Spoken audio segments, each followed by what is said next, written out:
Hello. तो आज अपने जिस कंपनी के बिजनेस मॉडल के बारे में समझेंगे, that is ion exchange India limited. And अपने इस कंपनी के डिटेल में समझेंगे कि कौन से सेगमेंट्स में कंपनी डील करती है। और हर एक सेगमेंट को अपने डिटेल में समझेंगे कि कंपनी क्या क्या कर रही है हर एक डिफरेंट सेगमेंट्स में। और फिर उसके साथ अपने कंपनी के फाइनेंशियल इंसाइट्स भी समझेंगे। लेकिन कंपनी के बिजनेस मॉडल से समझने से पहले अपने पहले ये समझते हैं कि गवर्नमेंट ने अपने बजट में इस वाटर थीम के लिए कितना कैपिटल जो है अनाउंस किया था इन FY 24, और कौन से स्कीम्स में इन्होंने ये स्पेंडिंग्स मेजरली एलोकेट की थी। सो मेजरली अप्रॉक्स 1.06 लाख करोड़ की गवर्नमेंट ने अपने टोटल केपेक्स अनाउंस की थी, और उसको 5 स्कीम्स में एलोकेट किया था।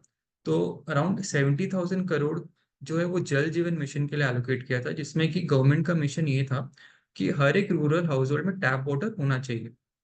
और इरिगेशन सिस्टम्स को इम्प्रूव करने के लिए अराउंड 10,800 करोड़ की केपेक्स अनाउंस की थी। सीवेज वाटर ट्रीटमेंट के लिए अराउंड 21,000 करोड़ अनाउंस किया गया था। वाटर क्लीन गंगा रिवर के लिए अराउंड 4,000 करोड़ अनाउंस किया था, और ग्राउंड वाटर मैनेजमेंट के लिए अराउंड 1,000 करोड़। लेकिन ये जो गवर्नमेंट स्पेंडिंग्स है या फिर जो प्राइवेट केपेक्स आ रहे हैं with respect to industrial waste water and waste water management, with respect to municipal waste water as well, बहुत ज़्यादा ज़रूरी हो गया आज के दिन में, क्योंकि वाटर की स्केर्सिटी ऐसे ही अक्रॉस द ग्लोब बहुत है। So industrial water waste water को मैनेज करना बहुत ज़रूरी हो गया है। तो जिसकी वजह से PSUs, प्राइवेट सेक्टर्स, गवर्नमेंट्स, सब लोग मिलके अपने एंड से जितनी कोशिश हो सके वो कर रहे हैं। So coming into the company overview, company basically तीन सेगमेंट्स में डील करती है। पहली है इनकी इंजीनियरिंग सेगमेंट, दूसरी है इनकी केमिकल सेगमेंट, और थर्ड है इनकी कंज्यूमर प्रोडक्ट्स। और जो मेजर रेवेन्यू मिक्स की बात करते हैं अपने, तो मेजर रेवेन्यू जो है वो इंजीनियरिंग सेगमेंट से आती है। अप्रॉक्स 60% जो है वो इंजीनियरिंग सेगमेंट से आती है, 29% जो है केमिकल सेगमेंट से आती है, और 11% जो है वो कंज्यूमर प्रोडक्ट से आती है। सो इंजीनियरिंग सेगमेंट में कंपनी बेसिकली क्या प्रोवाइड करती है, integrated solutions and services provide करती है with respect to waste water management. अब इसमें कंपनी जो है waste water management sea water desalination techniques के थ्रू भी करती है, जीरो लिक्विड डिस्चार्ज सिस्टम्स के थ्रू भी करती है, एंड टू डाइवर्स एंड बहुत सारे मल्टीपल इंडस्ट्रीज को अपने सॉल्यूशंस प्रोवाइड करती है। तो सी वाटर डिसैलिनेशन बेसिकली क्या होता है कि रिवर्स ऑस्मोसिस प्रोसेस को यूज करके जितने भी अल्कलाइन पार्टिकल्स होते हैं उसको पानी से रिमूव करती है, और फिर वो पानी को यूज करने में हेल्प करती है। And zero liquid discharge basically क्या हो गया कि ऐसा सॉल्यूशंस प्रोवाइड करती है कंपनी इंडस्ट्रीज को कि वो waste water waste water generate ही नहीं।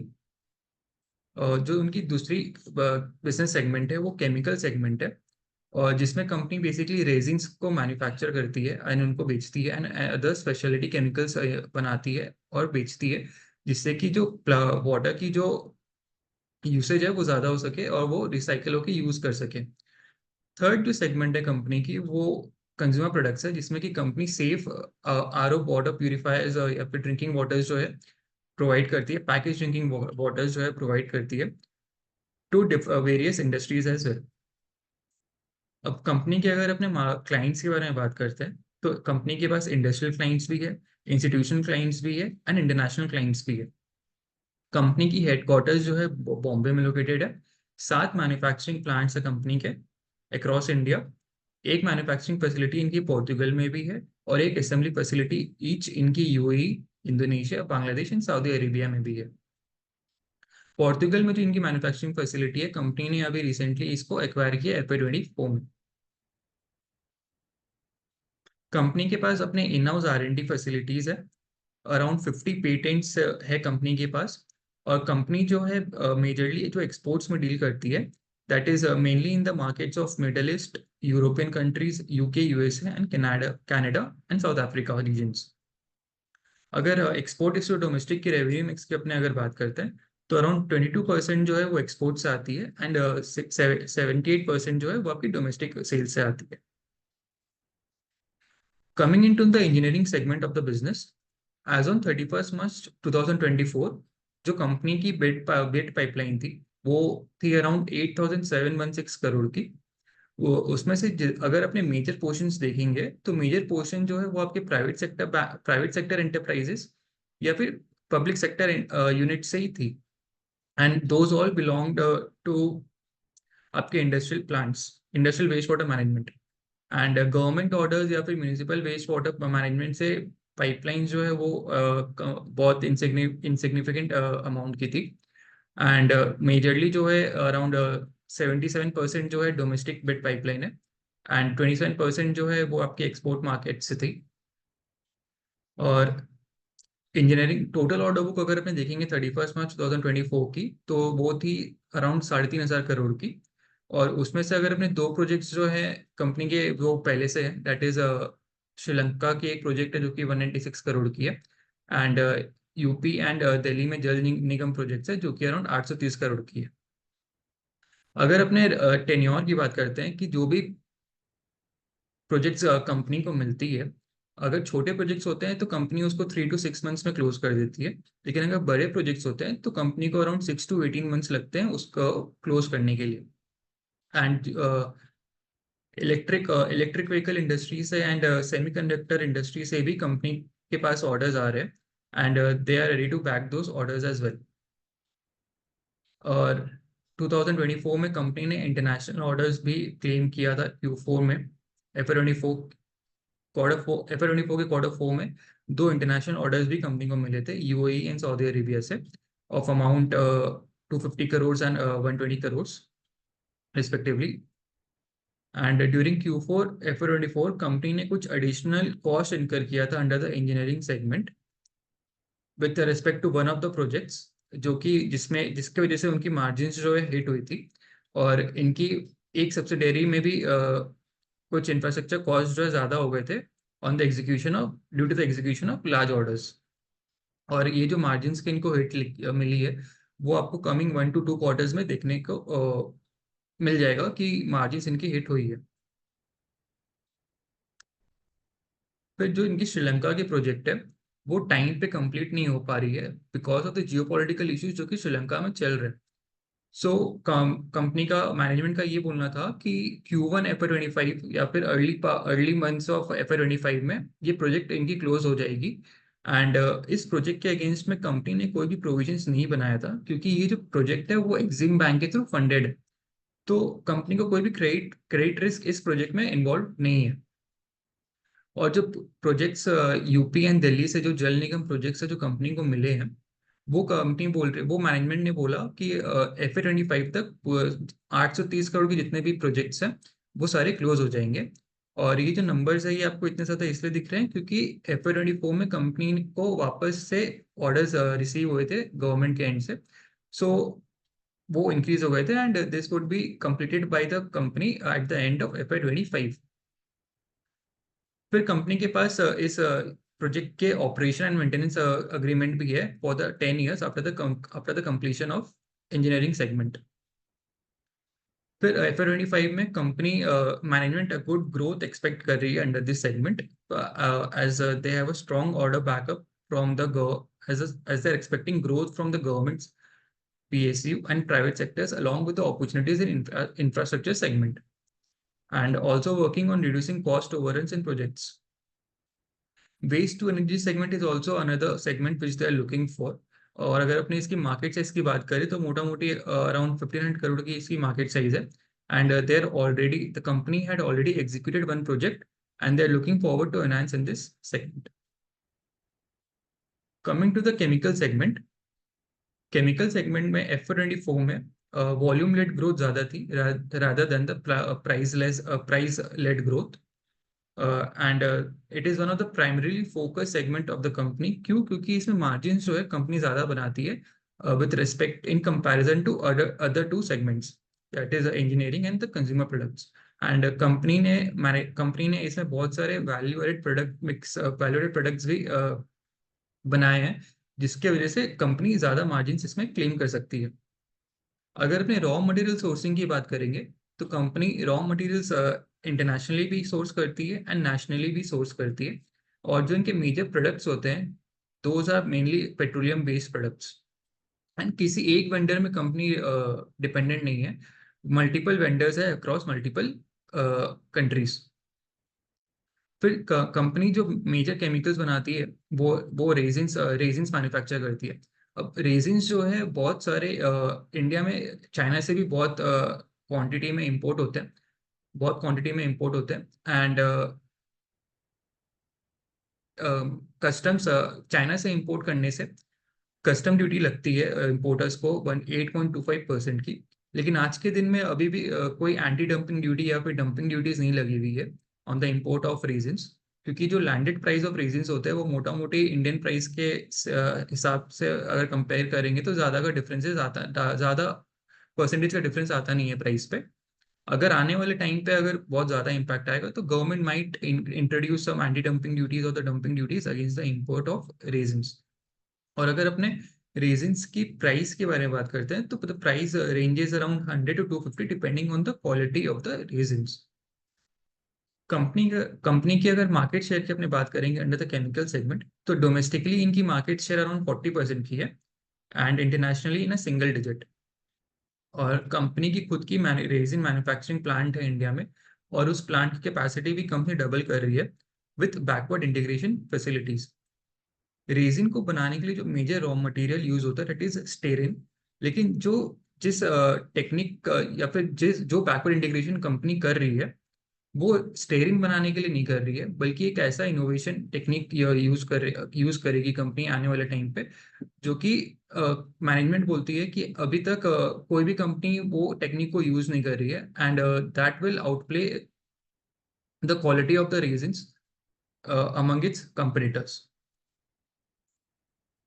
कंपनी ने केपेक्स भी अनाउंस किया था for the manufacturing for the additional capacity of ₹400 crore, जिसमें से 125 करोड़ जो है वो आपकी बैकवर्ड इंटीग्रेशन के लिए यूज होगा एंड 275 करोड़ जो है उसकी जो एसेट टर्नओवर रहेगी वो अराउंड 2x के आसपास की रहेगी।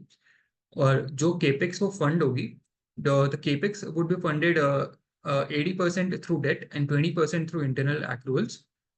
एंड इसकी जो डेट कंपनी रेज करेगी वो कंपनी को पेमेंट करना पड़ेगा on the after with in 5 years from the commercialisation of plant.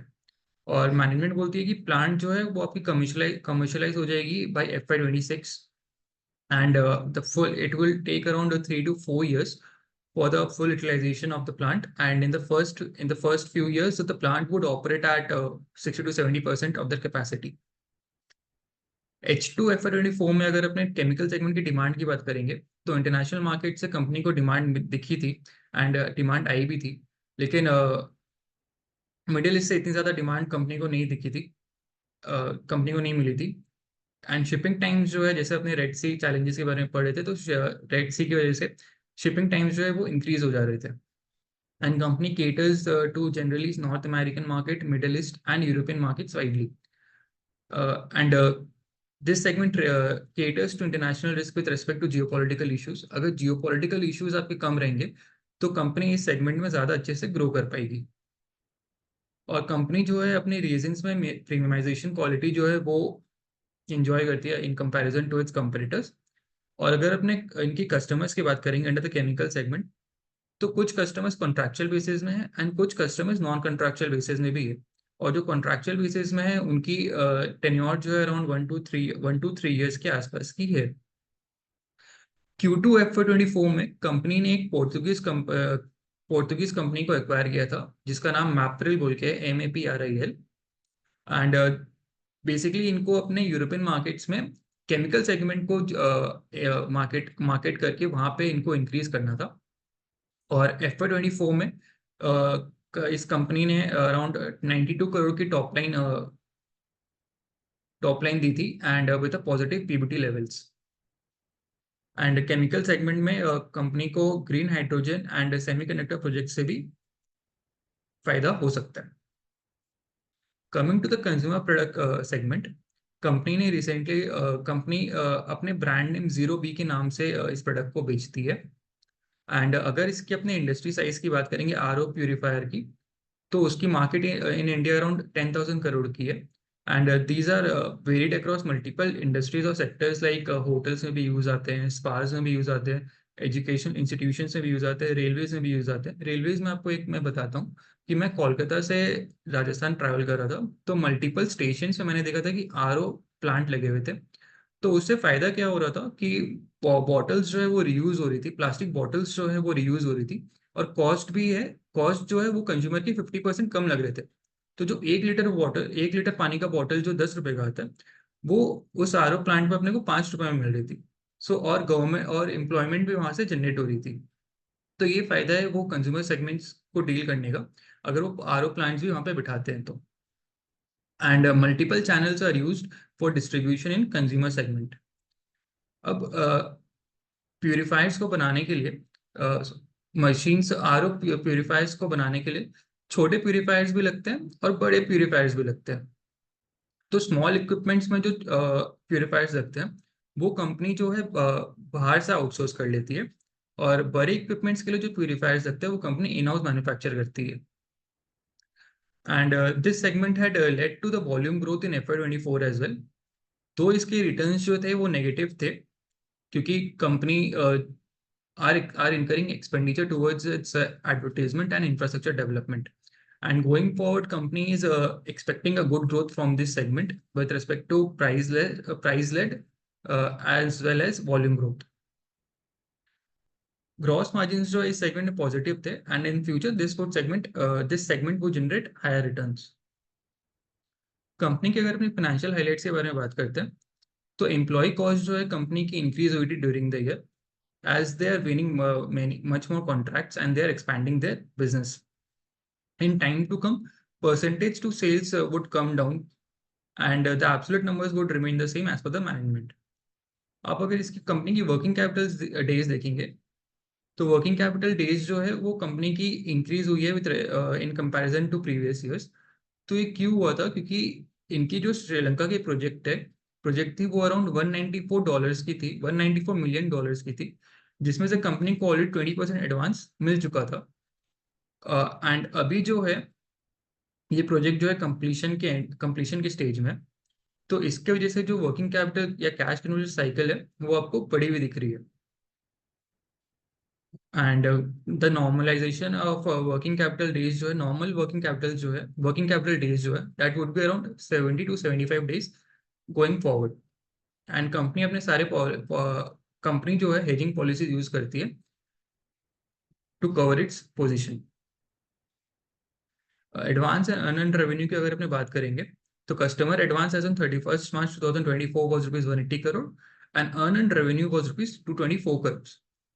Company के पास अराउंड 580 करोड़ के कैश एंड कैश इक्विवेलेंट्स थे एज ऑन 31 March 2024, जो कि बेसिकली आपके यूज होंगे रोहा फैसिलिटी में for the capex of resin manufacturing plant जो कंपनी ने अनाउंस किया था। और कुछ अमाउंट्स ऐसे हैं जो स्पेसिफिक प्रोजेक्ट्स के लिए कंपनी यूज कर पाएगी, तो वो बैंक में अमाउंट रखे हुए हैं। And 40% of the total cash in bank is held as margin money with bank guarantees. Company की डेट पोजीशन भी इंक्रीज हुई है over the year in the last year. This is mainly on account of acquisition of Mapril, जिसकी जो long term borrowings थी around 80 crore की थी। तो अपने अगर इन कंपनी की फाइनेंशियल्स अगर अपने देखते हैं,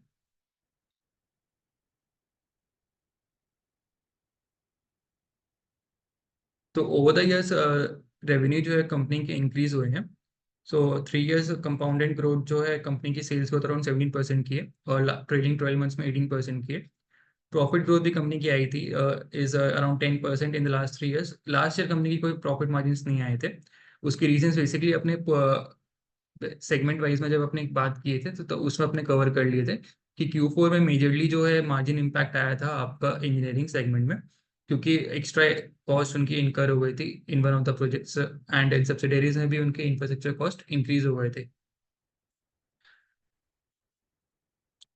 बैलेंस शीट अगर अपनी कंपनी की देखते हैं, तो बैलेंस शीट में कंपनी के पास डेट ज़्यादा है नहीं, डेट टू इक्विटी बहुत कम है। एंड फिक्स्ड एसेट्स में अगर अपने देखेंगे तो फिक्स्ड एसेट्स में 26 करोड़ की इंटेंजिबल एसेट्स है कंपनी के पास, that is mainly on acquisition of Mapril. और अदर एसेट्स में अगर अपने देखेंगे तो 580 करोड़ के इनके पास कैश एंड कैश इक्विवेलेंट्स है। Cash flows from operating activity has been positive over the years, and company do invest in their plants and machineries as well.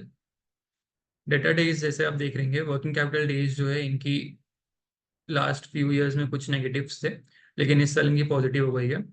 Return on capital employed have been good for the company. Shareholding की अगर अपने बात करेंगे तो F की भी share holding बढ़ी है, डी की भी शेयर होल्डिंग बढ़ी है, पब्लिक की on an overall basis reduce हुई है थोड़ी, एंड प्रोमोटर्स की at an average maintains an average level of around 26% के आसपास की इनकी होल्डिंग है। So this was a brief analysis or the business analysis of Ion Exchange India Limited. So in the coming weeks, we will be coming up with more such a business analysis from different sectors as well. So until then, thank you.